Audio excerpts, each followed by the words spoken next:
Greetings and salutations, Dopey Nation.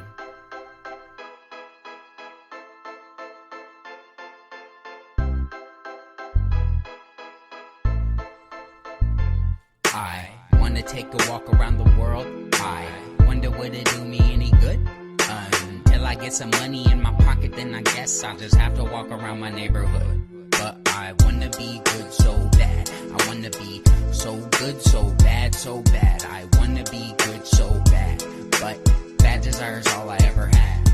And I wanna take a ride up in the sky and watch this aeroplane just pass me by. And I wanna see a Learjet liner take a dive just to show all of these people what it means to be alive. And I wanna be good so bad. I wanna be so good, so bad, so bad. I wanna be good so bad. But bad desire is all I ever had. And my shadow's getting smaller and smaller. All right. Thanks, Mike. And thanks, everybody, for being here. Wow, there's quite a few of you. That's cool. So I'll try and breeze through the early days a little bit. So I was born in Kansas City, Missouri, raised here. I'm the middle of two brothers. My younger brother, Cameron, is here. So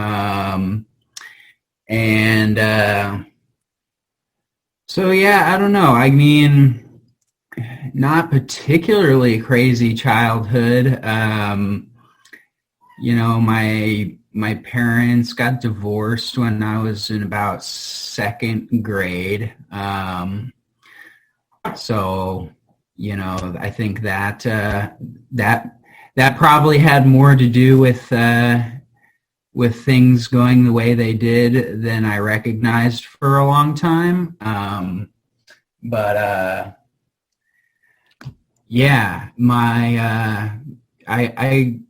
kind of throughout like elementary school and middle school, I was bullied a fair amount, but it was like, I was always trying to fit in, struggling to fit in, wanting to be friends with the cool kids and shit like that.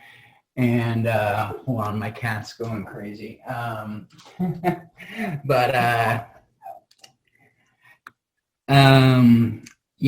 I don't know. I think I started struggling with like depression from a pretty early age. I have one pretty specific memory of the first time I kind of remember feeling that way. I was just like, it was probably a little while, not long after my parents got divorced, maybe around that time. I was just like sitting in my family's basement, at my mom's house, looking at like a box for a jigsaw puzzle that had like pictures of like fancy chocolate all over it. And for some reason, I just remember looking at it and feeling like this super deep sense of just like kind of emptiness and meaninglessness, and sadness, I guess you could say. And those feelings kind of, continued on and off throughout my childhood. When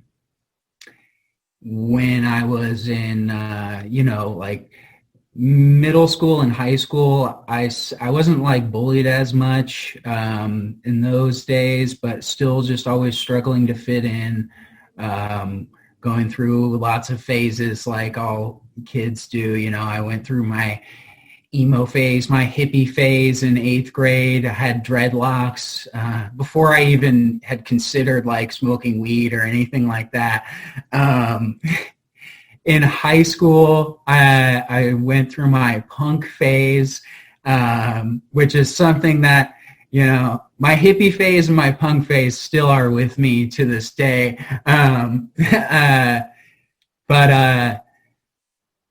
So high school, I didn't really start doing drugs or drinking until about midway through high school.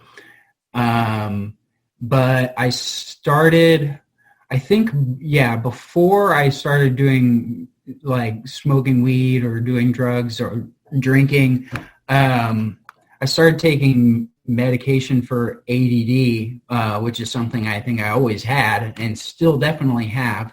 But like my both of my brothers were taking ADD meds already, significantly long before I started taking them. But like my mom kind of informally diagnosed me, and she started giving me one of my brother's prescriptions for, I think it was like Concerta or some shit that I started on. And then I got my own prescription eventually. I started doing that and taking that. I ended up on Vyvanse was the one that I got my own prescription for. And that worked fucking great for my ADD and my performance in school. I was, on top of it back in that period of time, but slowly around then I started to. The first thing I think I really did was smoke weed, and I was itching to for a while. Once sort of my friends started doing that, and the first time I got high smoking weed was definitely that classic "I've arrived" moment. And that's pretty much all I really cared about or wanted to do from that point on. And around that time, started drinking. I was pretty much just interested in whatever was going to fuck me up at that time. I think within the first week of smoking weed, I took Xanax for the first time, blacked out in a blanket fort at a friend's house. And that would be the experience I would have with Xanax every time going forward. It was only a small handful of times I ever took benzos, but every time it was just a blackout shortly afterwards. First time I got drunk, I was probably like 16. Me and my buddy, my best friend at the time, who will come up a few times throughout this story, we'll call him Rick. My cat's destroying shit. But Rick and I just stole a bunch of vodka from my mom and my stepdad. Oh yeah, my mom remarried right before I got into middle school, and my dad also remarried. Or my dad started living with a girlfriend a few years before that, and they got married later. But so was I thought about calling him Teddy Cam, but we'll just stick with Rick for now. So Rick and I stole some vodka and orange juice from my mom and my stepdad, and I didn't really understand at this time the difference between like alcohol types of alcohol, like beer and hard alcohol. And so the first time I got really drunk, I got very, very drunk and was just like slamming shots of vodka with splashes of orange juice. And that kind of, characterized the rest of my drinking career throughout my life, pretty much. Ended up puking in my bathroom later that night, and my mom came and found me, and I tried to pretend like, I'm just really sick. Of course, she's like, no, you're fucking trashed. And, so she told me go to bed, and I'm like leaning over the toilet, and I remember asking my mom, I'm like, why is why is everything turning? Like everything, my vision, my head just keeps turning. She's like, yeah, you got the spins. Hope you enjoy it. Now go to sleep. And so, yeah, started drinking a fair amount, but weed was the big thing that I cared about at that time. Didn't have access to a lot of spending money, although like my stepdad, who my mom married, was pretty well off, but I wasn't like the rich kid who gets all the money they want to spend on anything they want. So I had to just mooch off of my friends to get high and scrounge up what little money I could to buy like grams of weed every so often at that time. And started dabbling with like acid and mushrooms a little bit here and there at that time as well. Really enjoyed that stuff. Had the whole 16-year-old philosopher experiences with acid and mushrooms. Walking around my neighborhood with my stepbrother on like a gram of mushrooms, talking about the meaning of the universe and aliens and shit like that. And those were good experiences for the most part. I wouldn't do that nowadays, but I do look back fondly on those. Had a few short periods of smoking opium back in high school, which is kind of weird. And I brought this up in Dopey meeting before. I think it was opium, but for all I know, I could have been smoking fucking heroin. It's probably just as likely as it being opium. But I would do, all kinds of stupid shit to get fucked up.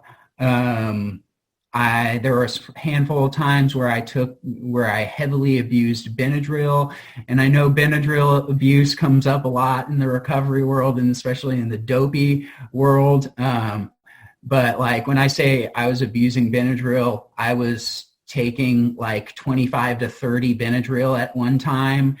And when you do that, that is not a psychedelic experience, I would say, but I think it's classified as a deliriant. And so it is like full on like fight club style hallucinating, just like complete psychosis, basically. I'll just describe briefly one experience with that where I was like, I had taken a bunch of Benadryl with a friend of mine, and we were like hanging out in my room and hallucinating. I was hallucinating 3 other friends of mine in my room that had been there earlier, and we were like having full-on conversations. And then I get up to go downstairs because I think I'm hungry, open up the refrigerator, and there's none other but Cameron, a miniature version of Cameron sitting on the shelf in the refrigerator. And I have a full conversation with him and close the refrigerator without getting anything to eat and go back upstairs and attempt to sleep, which on Benadryl is just, laying in bed with nightmares that are clear as day. I won't go on about Benadryl anymore, but that's just an example of how the stupid shit I would do to get fucked up, Robitussin, that kind of stuff. Whatever I thought would work, looking shit up on Airwid back in the days, seeing how much of whatever I can find in my parents' medicine cabinet is going to destroy my brain. Hold on, I gotta close my door real quick. So yeah, I went through a sort of the first consistent period of problem drinking in high school. My stepdad had had and still has an extensive wine collection. And back in those days, he hadn't realized he needed to keep it locked up yet. And so there was a period in high school where I was drinking like a bottle of wine to myself pretty much every night for probably what ended up being a few months until, my stepdad caught on and they started locking that up.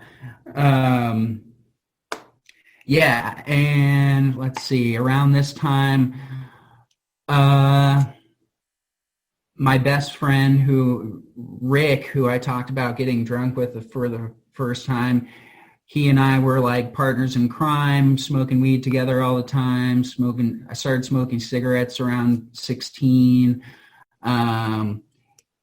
He developed a pretty serious opiate addiction right around that time, like midway through high school. That's not something I really ever got into, but watched the wreckage of that.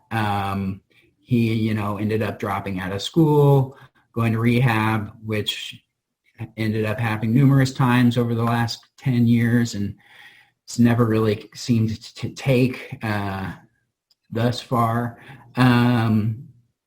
So that was a rough part of my high school days, with him being horribly addicted to opiates. I don't really know why I never got into him. I think I was too scared to take anything like that at that time. But who knows? Anyway, yeah, I had a long-term girlfriend in high school for like 2 years, like junior and senior year, maybe part of sophomore year. Not really related to anything with drugs, or just throwing that out there. That was part of my big part of my high school experience. I think I remember telling her a few times that I had problems like with drinking and shit like that. So I think I knew pretty early on that it was a problem, but for so long, years and years to come, I just kind of told myself it was because I'm young and that it would all sort of work itself out. And that would end up being the thing that really, one of the things that kept me drinking and drugging, as they say, for so long, I think, is because I always sort of assumed it'll work itself out as I get older. But yeah, moving into college, so I broke up with my girlfriend to go to because we were both going to different schools. And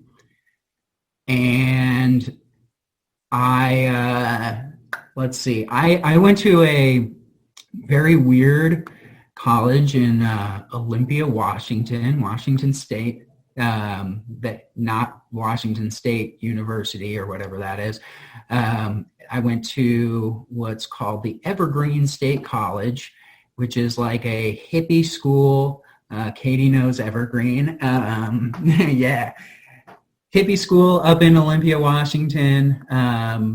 No grades, no curriculum, no. Sarah's laughing at that. I love to see. And I decided to go there because a friend of mine in high school had gone there like a year before me. And I knew that it was going to be a great place to smoke as much weed as I possibly could. And I would have access to tons of it. And it was basically legal there at the time. Nobody really gave a shit. Became legal a few years into me going to college. Took a road trip out to Evergreen with a few friends, one of which was the one that was already going there. and one that was just a friend from Kansas City who was along for the ride. It was kind of, my on the road experience from those days. Taking our time, driving through the country, going through like South Dakota, the Badlands, almost died in the Badlands, which is an interesting story. We were really excited to get there, and showed up at the dirt canyons of the Badlands, and we're like, fuck it, let's go. Didn't bring any water, didn't stay on a trail, just basically brought some weed, and I guess we had some like canned soup and shit, and got lost out there, thought I was going to die, drank some muddy, dirty water, and eventually made my way out of there. So that was cool. Crazy experiences in Milwaukee, getting wasted with like punks and shit, sleeping on a rooftop of a bookstore in sleeping bags, and just kind of going all over the city. Camped next to some buffalo in Yellowstone, not on a campsite, just kind of wandered off into Yellowstone and camped, and woke up the next morning, left the campsite, and saw a herd of buffalo on the hill above us. So probably could have gotten killed by some buffalo that time. Evergreen, college. Got to college. One of the first things I did, very first things when I got there, was buy myself like 9 grams of weed for $90. And that was another I have arrived moment. It was like, yes, I'm going to be able to smoke good, cheap weed for as long as I'm here. Which I did, started selling weed pretty quickly into college to support my smoking weed. Drinking wasn't a huge thing for the first few years of college for me, because Evergreen's super non-traditional, like there's no fraternities and all that kind of shit. Most people just smoke a lot of weed. Still some drinking, but mostly that was just like when I would have like, my friends and I would have parties. We'd get like the jug of Carlo Rossi, and I would basically just drink Carlo Rossi until I was puking in my friend's sink or trash can or toilet or bathtub or whatever happened to be the closest available in a semi-appropriate spot to puke. Prided myself on being really good at getting it in a reasonable spot for a long time. But basically whenever I would drink, I would just drink until I physically couldn't for some reason or another. And it didn't happen super regularly at that time in college, but whenever I could make it happen, I definitely really made it happen. I started dating a classmate of mine freshman year, and it was a really tumultuous, open relationship that was disastrous for me and my mental health. I had stopped taking ADD meds when I went to college because I had really bad experiences with all the pharmaceuticals that I was prescribed in high school. Like, it really wrecked my depression, just fucked me up real good. And by the time I had left high school, my psychiatrist was like, oh, well, your ADD meds have uncovered your like bipolar disorder, which I don't know if I was ever formally diagnosed with bipolar, but I ended up on mood stabilizers, which I was on all throughout the freshman year of college. And This is all over the place, really scattered. But going back to college, dating this girl, having parties with her and her roommates, getting super fucked up, smoking lots of weed, mushrooms here and there in college. Let's see. That relationship ended really poorly and was probably one of the first major mental health bottoms that I had. I didn't go to classes for a week, maybe two. Was super fucking depressed.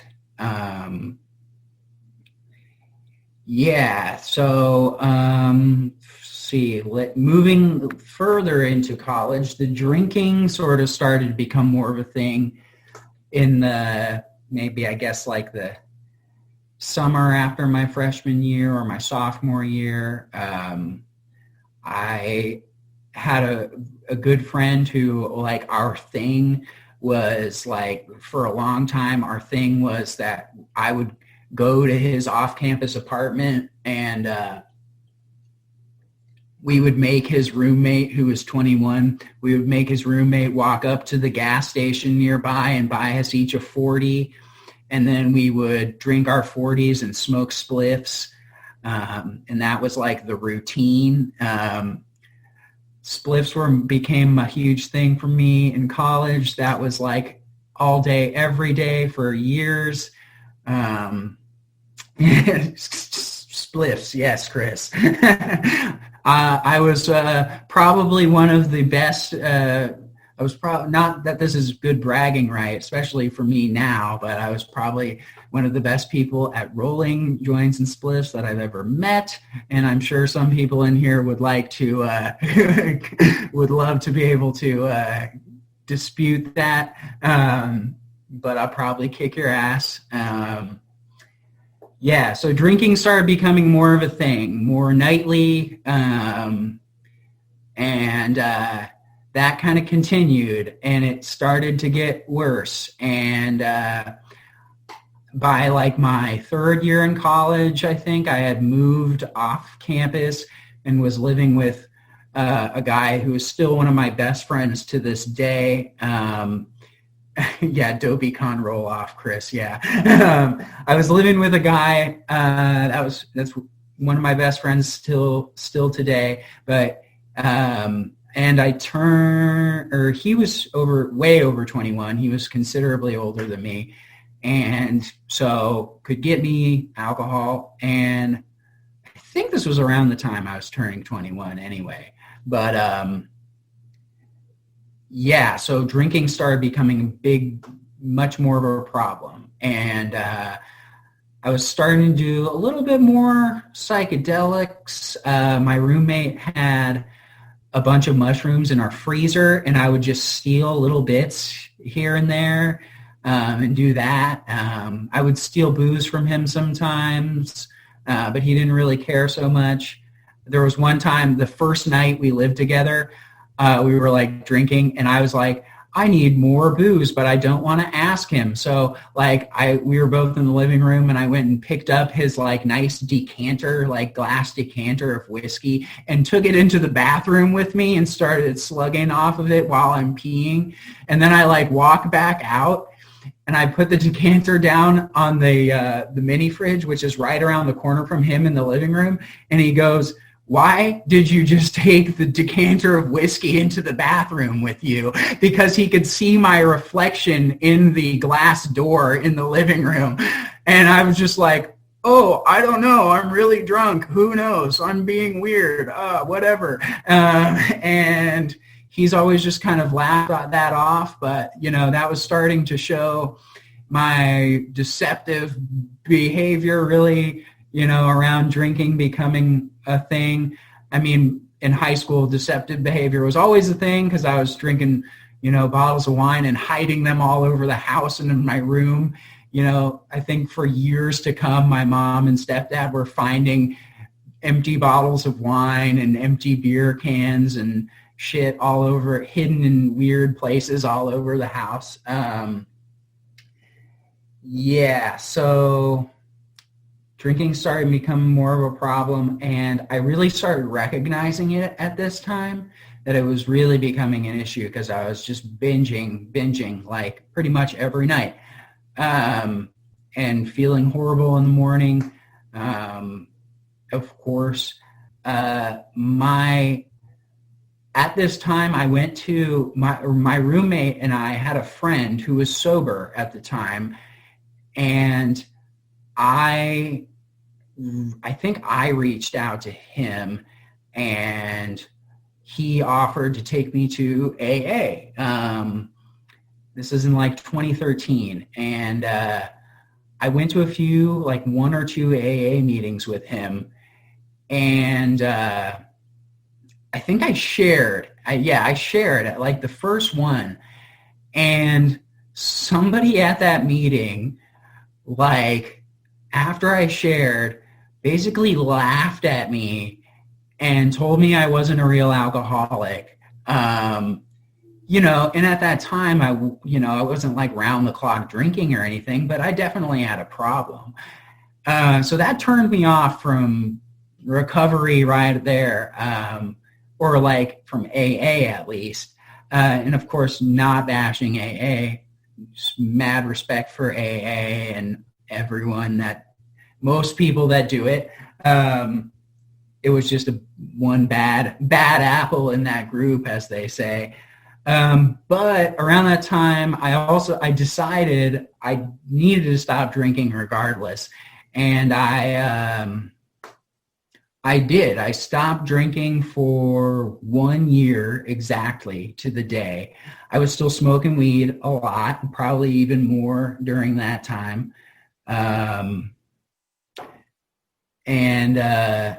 I stopped drinking for 1 year. Life got a lot better during that year, for the most part,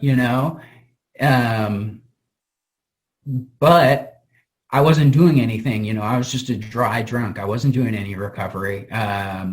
Wasn't really even thinking about it like that. I was more just in that phase of like, well, if I can go a year, then that means I don't have a problem, right? Which, of course, if you need to go a year to prove to yourself you have a problem, as I think most of us know, you have a fucking problem. So the year to the day, I had started a new relationship during that year where I wasn't drinking, and that was going pretty well. It was with a girl that I just happened to be randomly assigned to as a roommate because I had moved back onto campus at my college for that year. And that was going pretty well. Wasn't drinking, smoking lots of weed.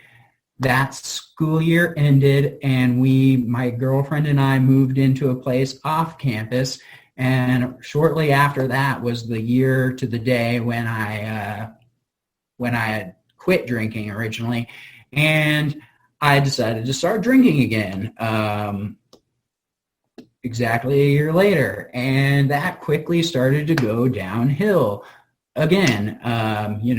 Binging every night, and that started to definitely have an effect on the relationship, which already wasn't great.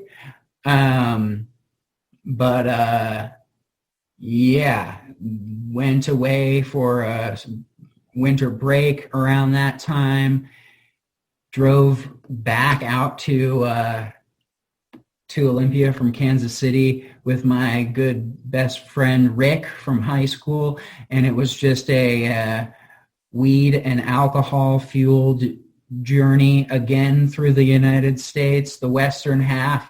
This time we went through Colorado to the Grand Canyon, just smoking blunts and eating edibles, and had THC transdermal patches, all the whole 9 yards of weed, and drove up through California back to Olympia to my apartment where I lived with my girlfriend at the time. I had been growing a weed plant in my closet at that time, and I left it alone for the 2 weeks that I was gone because my girlfriend was also out of town, and my roommate that we lived with had explicitly told me, don't grow weed in our apartment.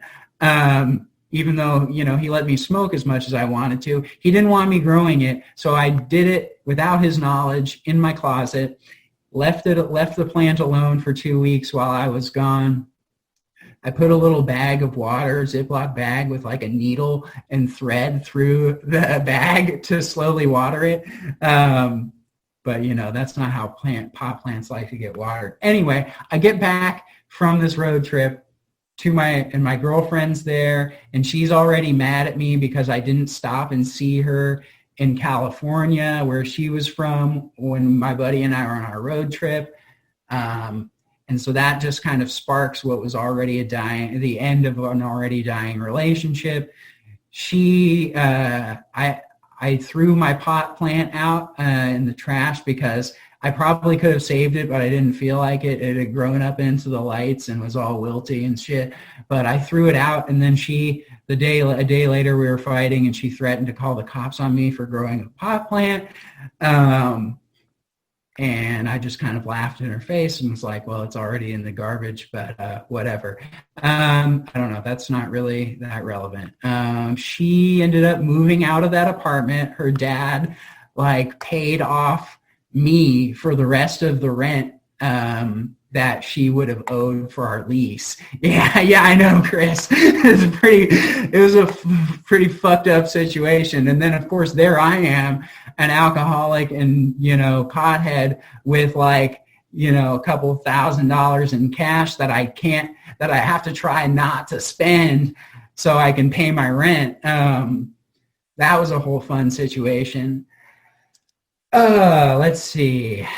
So later college and the year after college, I moved out of that apartment when the lease ended, moved in with, what did I do at that time? Yeah, I think I moved in with some friends of mine that went to my school that they were from Kansas City, and I knew them in high school, but they had moved up to Olympia to get residency in Washington and then go to Evergreen as well. And I moved in with them, and it was a couple, a boyfriend and girlfriend that I was friends with, and then another friend of the girlfriend's, this guy that was in her class.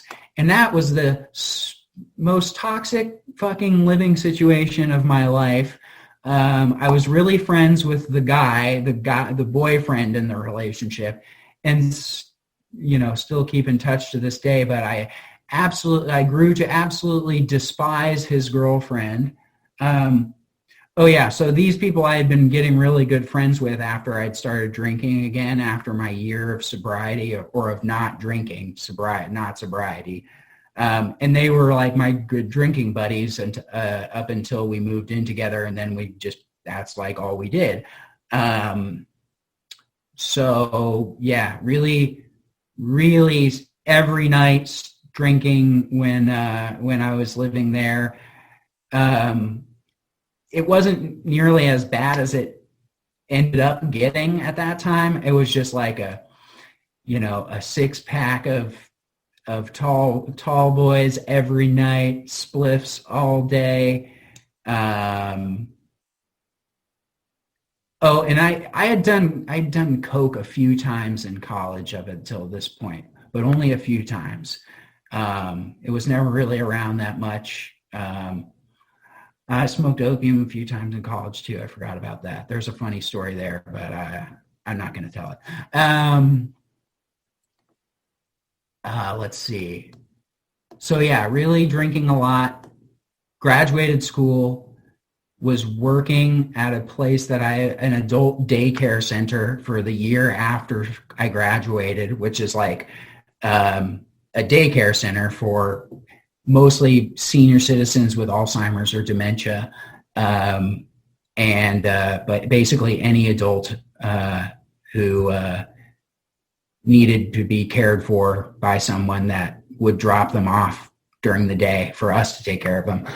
Anyway, drinking a ton at that time, and really starting to recognize again that it was becoming a problem. And I ended up talking to, I ended up having a conversation with my mom because I was really desperate living in that situation. Absolutely hated my friend's girlfriend.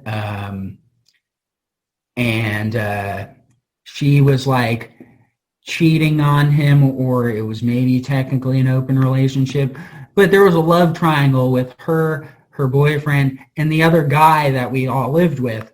And so that was just a disaster. Her cat would constantly, this is just a weird aside, but like her cat would constantly poop in the shower, and I was always the first one to get up and go to work and find cat poop in the shower. And at a certain point, she and her boyfriend, while we were all living together, technically broke up. And so that was an awesome situation because they were broken up, but we were still living together. And she made like a little cot for herself in the like living room and would sleep out there. And every morning I would go up and I would wake up, I would get the cat poop out of the shower and I would go put it at the foot of her cot while she was asleep, underneath her like fish tank, right? That was right at the end of where she slept. So that was my little revenge there for that. Let's see. I ended up having a conversation with my mom where I told her I was having, I had a problem with drinking. A lot of my friends had moved away from my friends from before in college, and life was just getting pretty stale. Yeah, cot, not cock, Mike, but I'm glad to see where your mind went. Let's see. Yeah. And my mom said, I told her I'm, drinking a lot. I don't have a lot of friends. I hate my living situation. I just felt kind of trapped. And, my mom was like, well, you can always move home to Kansas City. And so I'm like, fuck it. I'm going to do that. Maybe pulling a geographic will be the solution here. And, yeah, moved back to Kansas City, and things just got 10 times worse. That's really the last, and that was like 4 or 5 years ago now, maybe 5 years ago that I moved back here, and things started getting real bad. I got back here and I started hanging out a lot with my old buddy Rick from high school. And he's basically, since he dropped out of high school, he supported himself by selling drugs for like the last 10 years. And this was like the height of his career, I guess you could say, at this time. And he was selling tons of coke, tons of ecstasy, tons of, probably heroin and opiates for sure. One-stop shop, anything and everything pretty much. He was smoking crack. He was shooting coke was the really big thing for him for a long time. And so basically what happened is I'm spending a lot of time with him, and I basically ended up becoming his chauffeur, his driver, in exchange for free drugs. And I'm starting to do a lot of coke. Definitely drinking is ramping up at this point. It was always pretty much just a later in the day / evening thing, but I was never really a morning drinker. I went through a few phases where I did that, but mostly isolated times in my life. Cam was selling lots of weed in his high school days that was supplied to him by my friend Rick. Cam made a killing doing that back in those days.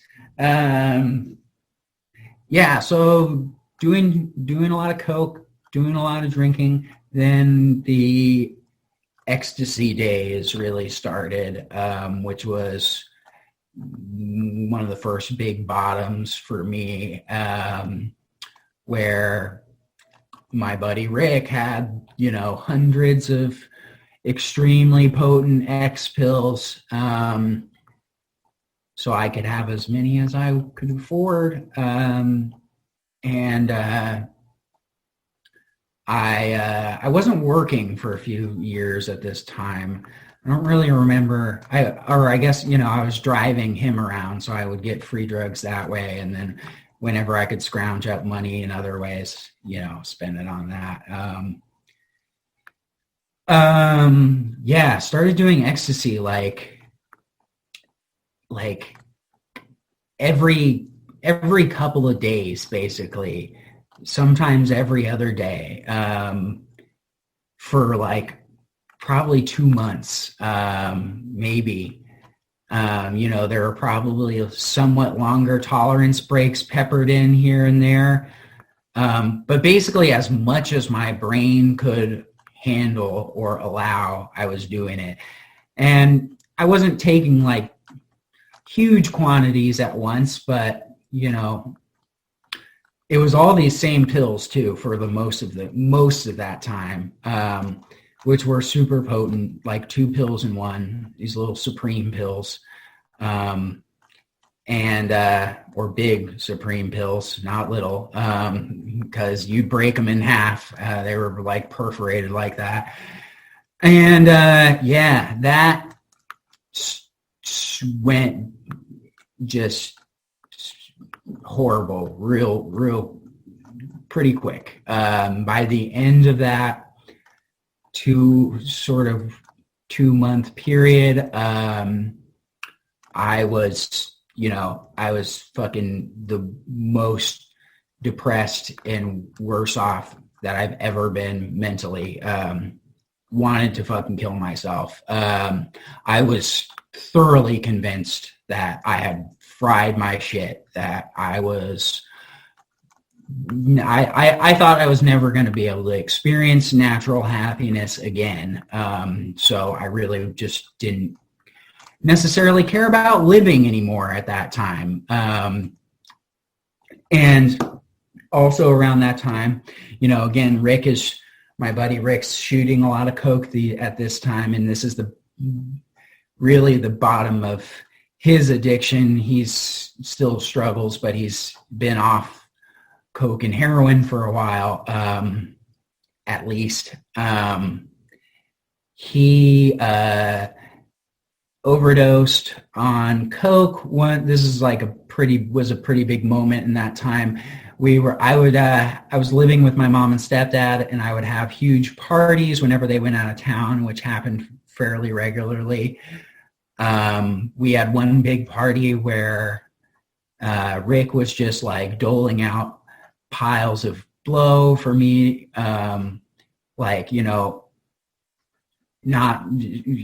not just like chopping up lines and everybody does a line here. It's just like, pouring out a pile from the ounce. Like for me, whenever I would finish the one pile, I would get the next pile. And he would go off and shoot it in the bathroom because, snorting it wasn't doing anything for him at that time. And so everyone leaves the party, and I go and try to sleep on my parents' couch, which didn't go well. It was basically just a whole night of me, worrying that I was going to have a heart attack lying there awake. And for some reason, I decided to give my buddy Rick my room for that night. And the next morning, I'm, finally decide to get up off the couch and, drink some fucking water or eat some food. And I hear upstairs in my room a whole bunch of noise. And I'm like, oh, great, Rick's just doing some fucking stupid shit, being weird, probably messing around with shit in my room. Go up there. He's not in the room, but there's a bathroom connected to my room. Open the door to the bathroom, and he's completely naked, seizing on the floor. Instantly I go into adrenaline mode. And I'm like trying to talk to him, trying to figure out what needs to happen here. Because I'm, concerned about calling 911, although I knew that was probably what was going to need to happen. So I was like asking him, do I need to call 911? And, he's ODing on coke. So it's like, he's not like falling out. He's kind of coherent to an extent. Like he was able to kind of, I don't know if he said yes, call 911, but that's what I ended up doing. He did end up saying ice, go get me ice or something. So I'm calling 911. I'm running downstairs. I'm getting him ice for some reason. I don't know. Maybe someone can tell me afterwards why that would help if you're ODing, seizing on coke. Yeah, I realized recently I probably made a mistake by getting on the phone with 911 and telling them that my friend was overdosing. I probably just should have said my friend's having a seizure but I didn't really know better because I'm just freaking out. And that makes sense, Laura, temperature change, yeah. So, got on the phone, told the cops that told the 911 person my friend is overdosing on coke. And 2 minutes later, there are like 6 cops, paramedics, firefighters, all that good stuff at my parents' house. And I guess while I was downstairs letting them in, my friend Nick had gotten up off of the floor, and he ran further upstairs. We had like an attic room that was my older brother's room. And my older brother's just like getting up, getting ready to go to work. It's a normal day for him. And Nick runs upstairs into his room, runs past him totally naked, and goes and hides in his bathroom. And like shortly after that, I get upstairs with the cops, and my brother is like, he just woke up. This is the start of his day. And we find Rick in the shower in my brother's room. He realized what was happening, and he did his best to hide basically what happened. The cops or the paramedics took him to the hospital. The cops walked through my house, and they took basically any paraphernalia or drugs that were laying out in the open, which was just like some weed and some pipes, basically. Nick goes to the hospital. One of the cops was like, hey, your buddy said that he might have left a needle out on your back porch last night. Let's go, you and me, let's go look for it. I'm like, great, this sounds like a fun adventure with the cop right now. And so we go look for the needle on the back porch, don't find it. Meanwhile, he's like picking up, confiscating everything that he sees along the way. And anyway, so I get on the phone with Rick's mom to explain the situation. And I also, I was operating under the assumption that Rick and his mom were going to get him into treatment after he's done at the hospital. And I don't want any drugs going back to him from this point, because I'm like, this has been an eye-opener for me, and I'm like, this shit needs to stop. And so I go through his shit, and I find his whole stash, which the cops didn't find because they were just confiscating shit they could see in the open. I don't think there was a good Samaritan law in Kansas at the time, but basically that's how they were they were operating, there were no legal ramifications from this. But I found his drugs, which was like, probably an ounce of coke, a bunch of opiates, a bunch of, I think, heroin. I'd never really been like around heroin and like as far as like, seeing it a whole lot. So I wasn't sure if what I'd found, one of the things I found was heroin. And yeah, so I found this, thousands of dollars worth of drugs, and I call his mom, and I'm like, there's a whole shitload of drugs here. What the fuck do you want me to do with these? And she's like, flush them down the toilet, please. And so I did that. But I think the reason I've always wondered, like, why I didn't keep them, I think I knew that if I kept them, that I was going to fucking die. So I flushed them down the toilet. But being the addict that I am, I saved a bunch of coke for myself. Did that over the next few days. Let's see. Yeah, things are getting worse. Continue as usual with this time. Drinking's always getting worse through this time. Just still binging every night. And then, yeah, so I was still in this sort of deep depression from the ecstasy days, and I had stopped doing ecstasy because of the deep depression and wanting to kill myself because of that. And the thing that I sort of started getting out of that funk because I got really into acid. And acid, like, basically became my new thing for the next few years after that. And it gave me hope that life could be good again. And it successfully did that for a while. But then, drinking was still getting progressively worse at this time.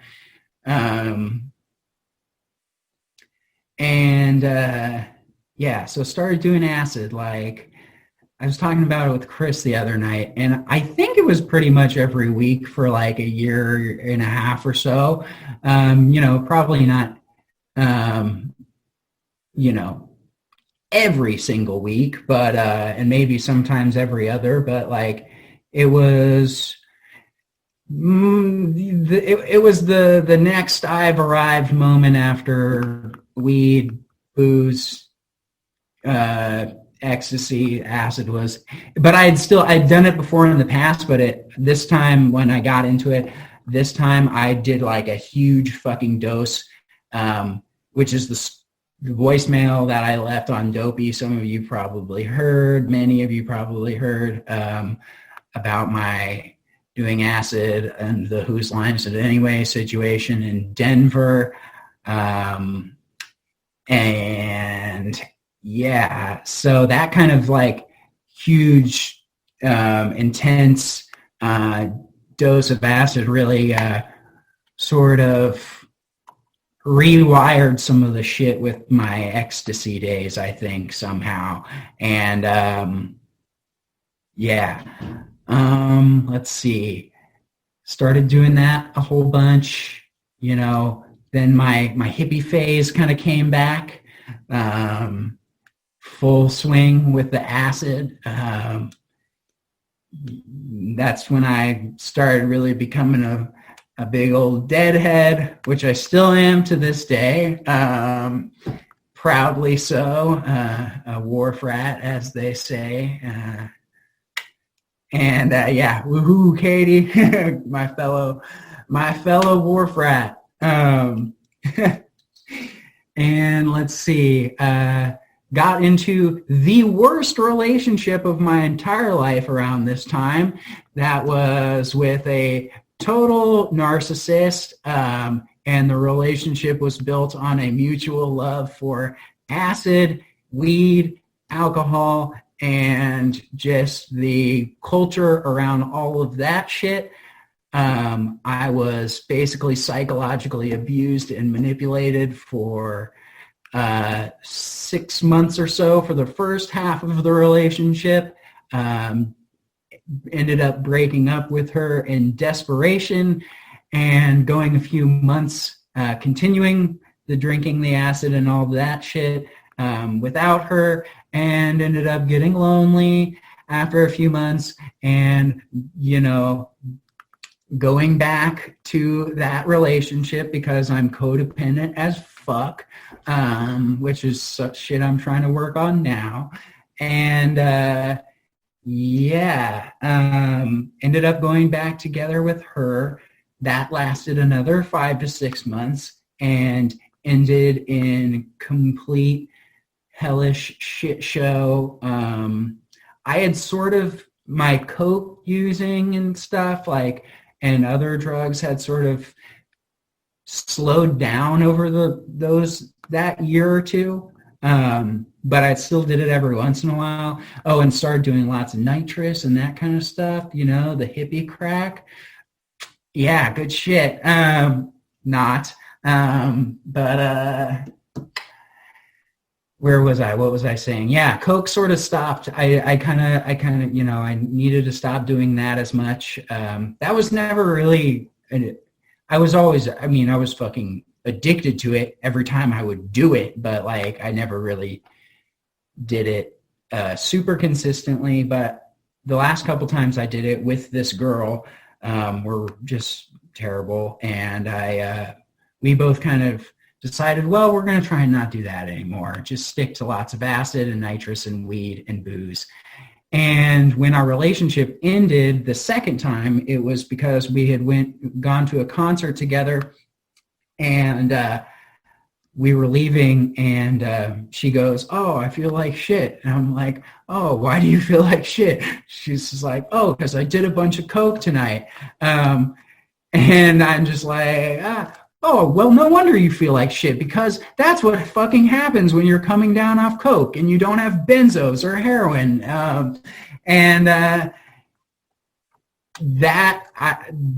I was already really done with the relationship at that point. It was just it had never been good to begin with, but that was like the straw and the camel's back for me.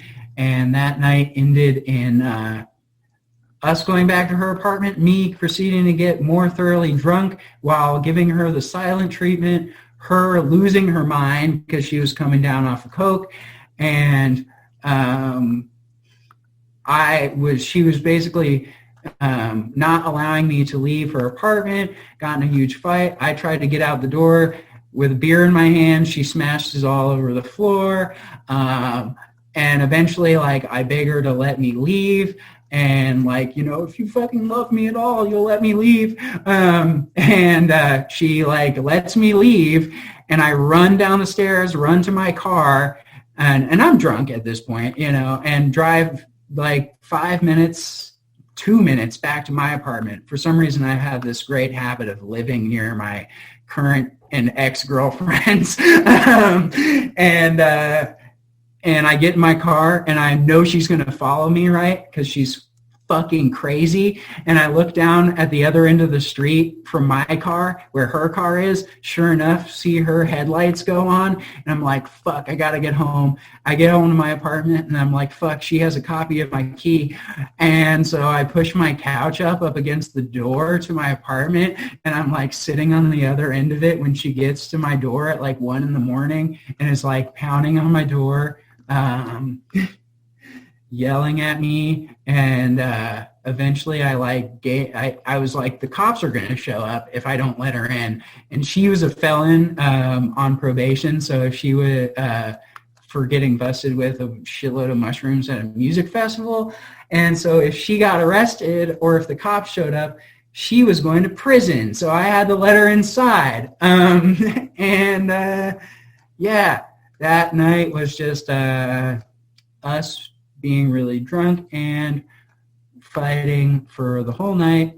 And I think that was kind of where at that time, was when I was really starting to realize that this shit is a fucking problem. And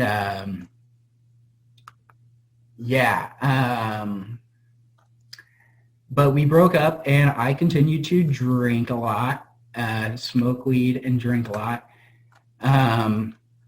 Acid kind of started stopping being fun around that time. The last time I really did it was the string cheese incident New Year's show in Colorado with my ex, who I was the crazy, terrible ex that I just talked about, and way overdid it on acid in a stadium full of strangers with a psychotic, narcissistic girlfriend, and it was a terrible experience, and that kind of turned me off from acid. But I still continue to do it on my own here and there every once in a while. Just a little fun, dopey side note. In that time after that relationship, when I was kind of slowing down on the acid, I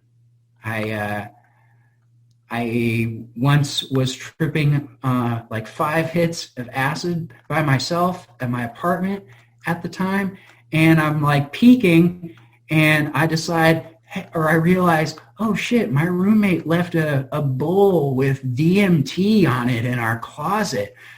I'm peaking on acid. This is a great time to go rip fucking hard that bowl of DMT.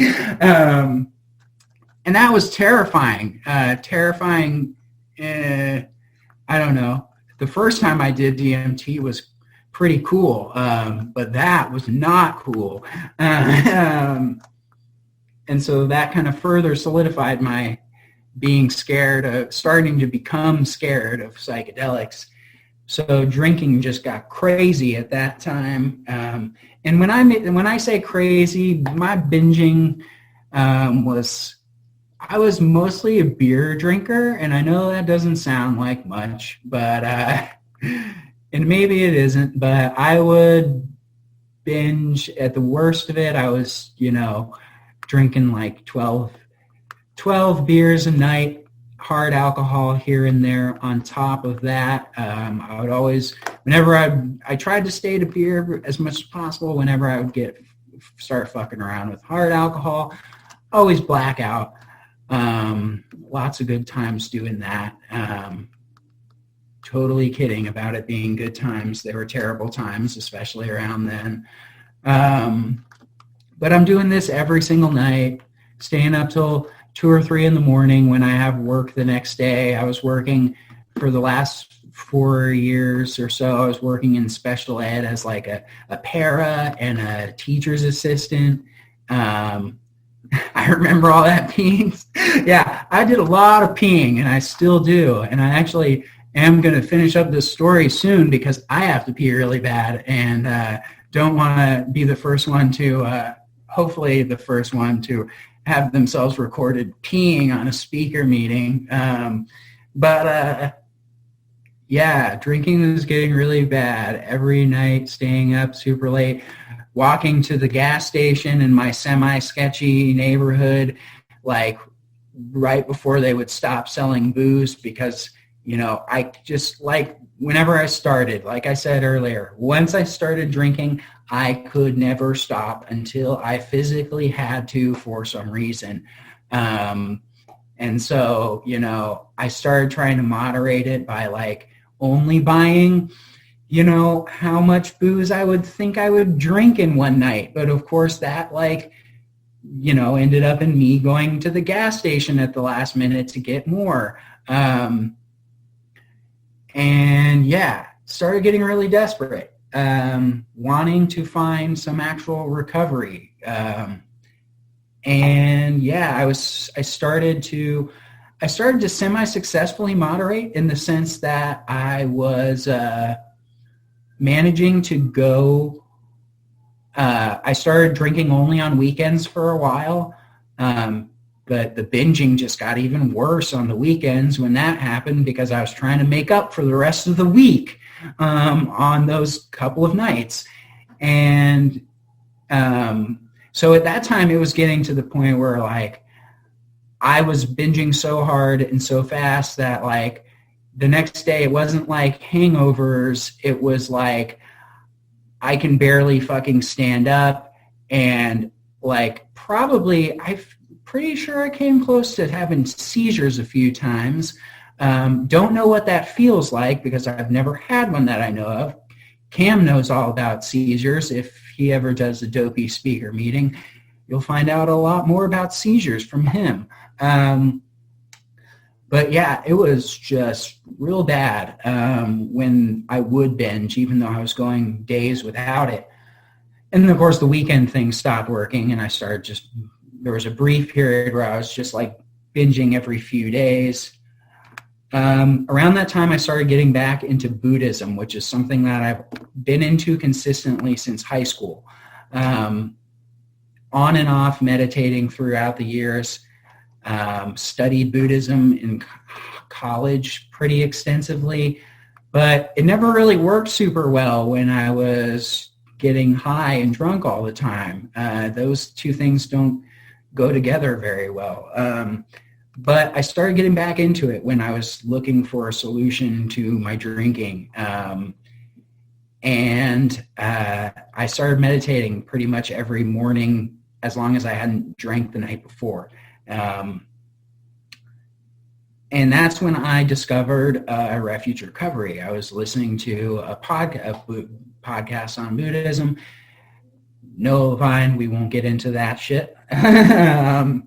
But that was before I knew about all the Noah Levine stuff. He was a guest on this podcast, and I was like, oh, holy shit, there is a recovery program that's Buddhist-based. This is exactly what I need.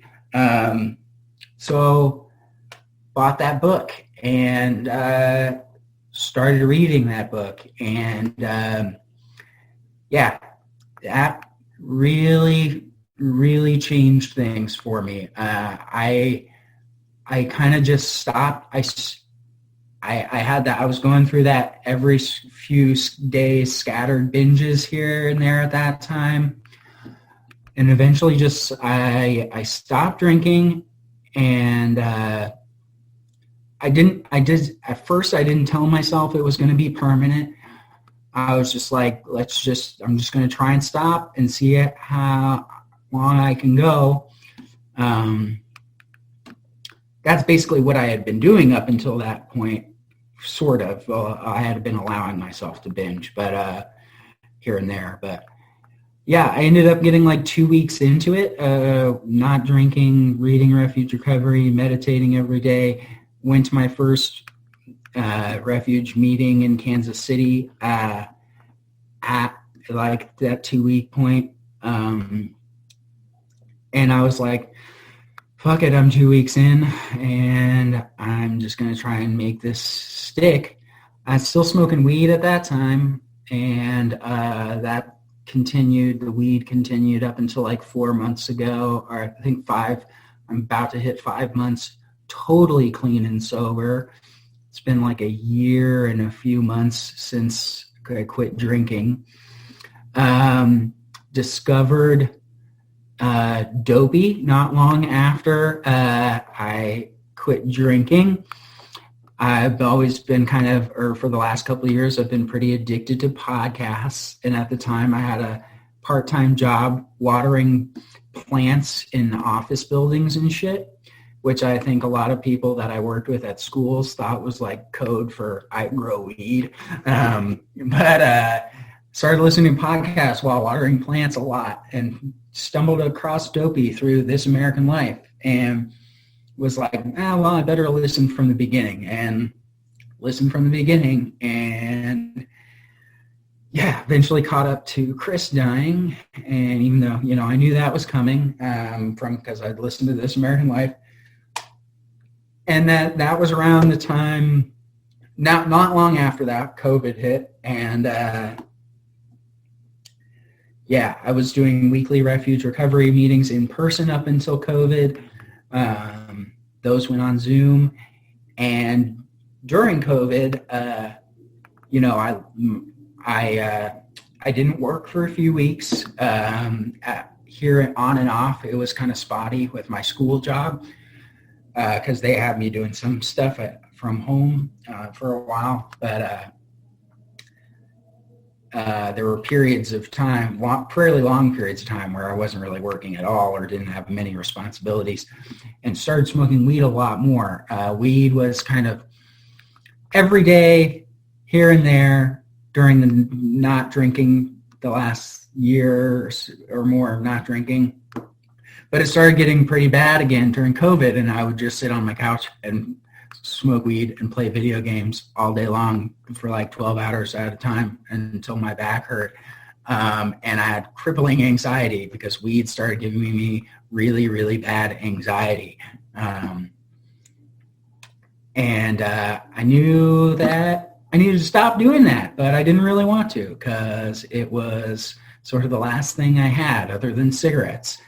And yeah, Dopey Nation, I joined Dopey Nation after, not long after or right around COVID time starting, was just kind of in the Facebook group, not really, didn't do the Zooms really for a little while, but then decided I really need to start quitting weed. And I was like, these refuge recovery meetings are great every week, but it's not right.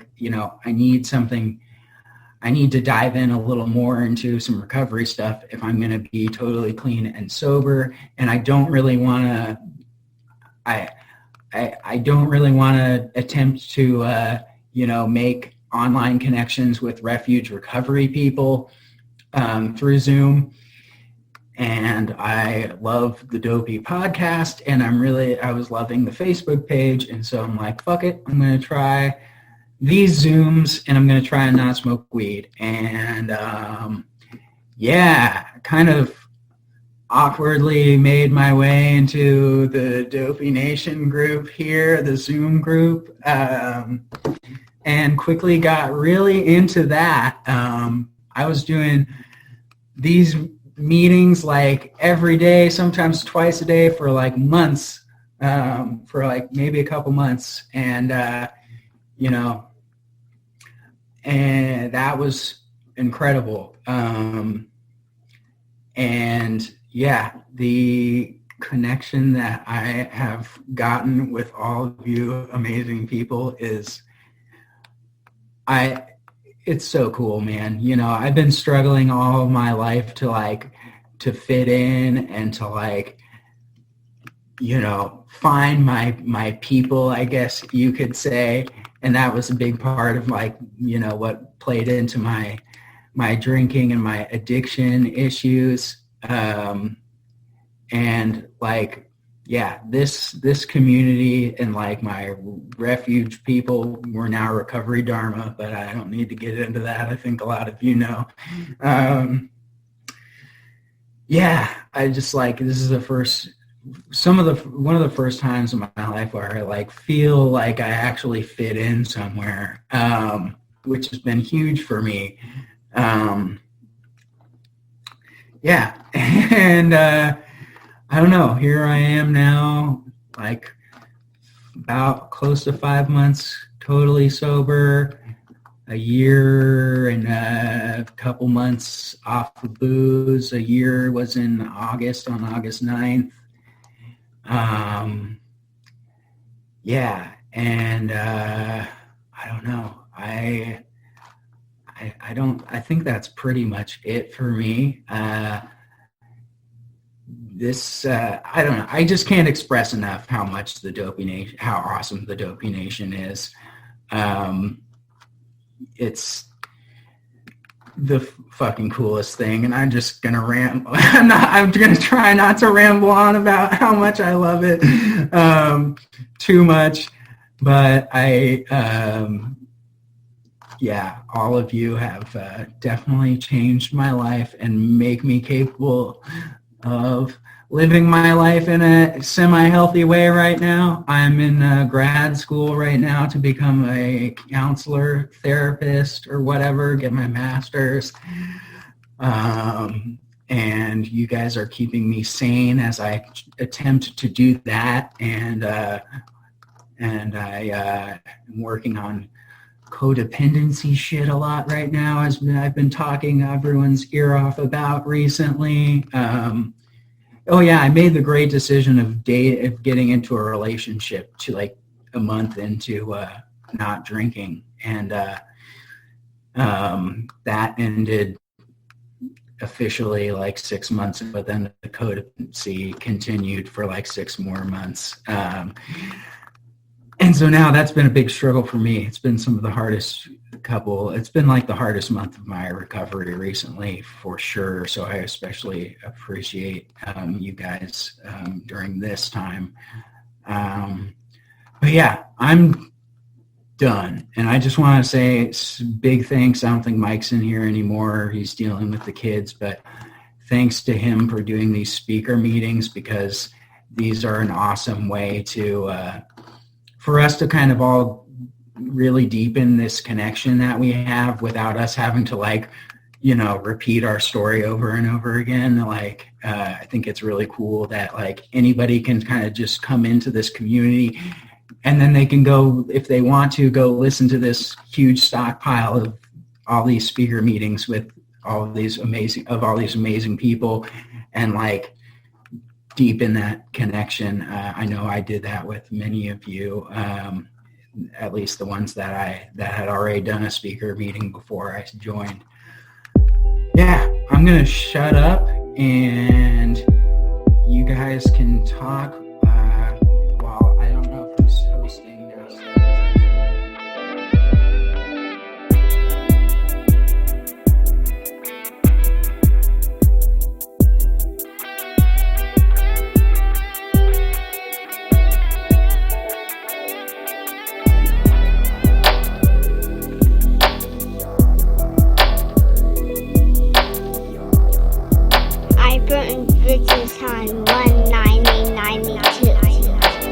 Why you even rapping if you ain't got nothing left to say? I'm fighting off relapsing, but I'm clapping at you anyway. I can feel my fingers, I can't feel my legs, hot or cold. I just sobered up and I stumbled on a pot of gold. Bury my face on a gray day, fall back. I've been on the clock while you waiting for the call back. Damn, this shit reminds me of the days when I would try to make it. Your career is overrated, as I have just demonstrated. Things are looking gravy, man, oh my God, what it do? I've been feeling better while you puking on the ones and twos. Hopping on this thing just seemed like it would be fun to do. I've been burning bridges since 1992. Since 1992. I've been burning bridges since 1992. Since 1992, I've been burning bridges. What the fuck you want to do? Was running from the boys in blue. I almost lost my family too. I needed coke, I needed brew. I paid for one, I needed two. Ain't blaming me, I'm blaming you. I blame that dude right next to you. Looked in the mirror, I'm blaming who? Dopey Nation, all like ooh. Dopey Dave, my favorite Jew. Dopey Zoom, I met my crew. Needed to know, I thought I knew. Needed to grow, I fucking grew. Needed to flow, I met these two. All these haters watch me bloom from irritable to spiritual. But I ain't trying to have no beers with you. You know I had to switch gears on you. You in the bathroom stall, that micro brew. You ain't about to fog up my clear view. Ain't trying to fight, so I just flew. You thought I'd bite, but I put up two. All recoveries what I've been up to. And I've been burning bridges since 1992.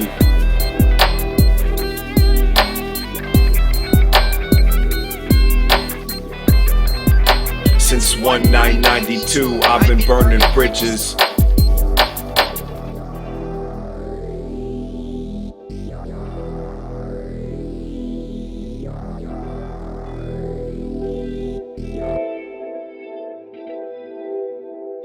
Lucy, come at me, bro.